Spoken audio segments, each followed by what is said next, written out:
नमस्कार, MK news मध्ये आपणा सर्वांचे स्वागत आहे। अहिल्यानगर जिल्ह्याला थंडीच्या लाटेचा येलो अलर्ट, नागरिकांनी दक्षता घेण्याचे जिल्हा प्रशासनाचे आवाहन।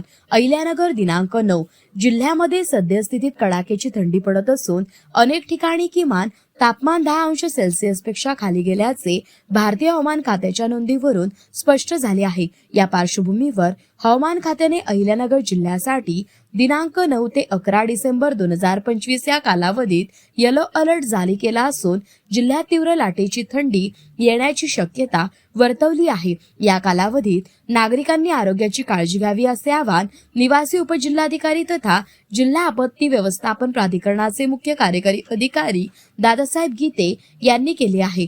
हवामान खात्याच्या अंदाजानुसार आगामी 2 दिवस जिल्ह्याच्या किमान तापमानात आणखी घट होण्याची शक्यता नाकारता येत नाही। त्यामुळे थंडीपासून संरक्षण करण्यासाठी प्रशासनाने खालीलप्रमाणे मार्गदर्शक सूचना जारी केल्या आहेत। नागरिकांसाठी मार्गदर्शक सूचना: उबदार कपड्यांचा वापर, हिवाळ्यामध्ये स्वेटर, मफलर, कानटोपी, हातमोजे व पायमोजे तसेच शाल, चादर यांसारख्या उबदार कपड्यांचा पुरेसा वापर करावा। आहार व आरोग्य: शरीराचे तापमान संतुलित ठेवण्यासाठी गरम पेय आणि पौष्टिक आहार घ्यावा। रोगप्रतिकार शक्ती वाढवण्यासाठी व्हिटॅमिन सी युक्त फळे आणि ताज्या भाज्यांचा आहारात समावेश करावा। प्रवास निवारा: तसेच थंडीची लाट असताना शक्यतो घरातच राहावे। थंड वाऱ्यांपासून बचाव करण्यासाठी अनावश्यक प्रवास टाळावा। घर आणि परिसर उबदार राहील याची दक्षता घ्यावी। लहान मुले व वृद्धांची काळजी: घरातील लहान मुले आणि वृद्ध व्यक्तींची विशेष काळजी घ्यावी।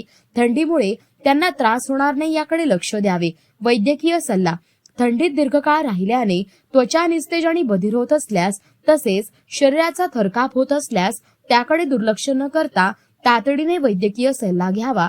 हे शरीराचे तापमान कमी होण्याचे हार्मोपोथेमेरिया लक्षण असू शकते। पशुधनाची काळजी: नागरिकांनी स्वतःसोबतच आपल्या पाळीव प्राण्यांचीही काळजी घेणे आवश्यक आहे। जनावरांना गोठ्यात किंवा सुरक्षित ठिकाणी बांधावे।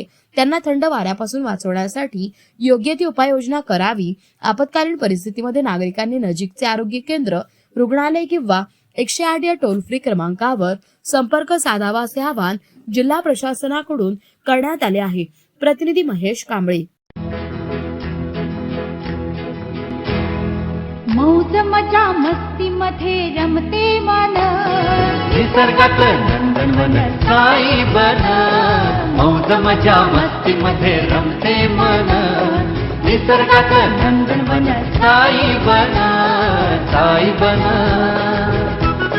सुटीचा आनंद लुटू झाडी हिरवीगार, प्राणी पक्षी कारंजे धबधब्याची धार। ला ला ला ला ला ला ला ला ला ला ला ला ला ला। विरंगुळा विसाव्याचे वेचू क्षण, मौज मजा मस्ती मध्ये रमते मन, निसर्गात नंदनवन साई बन, साई बन।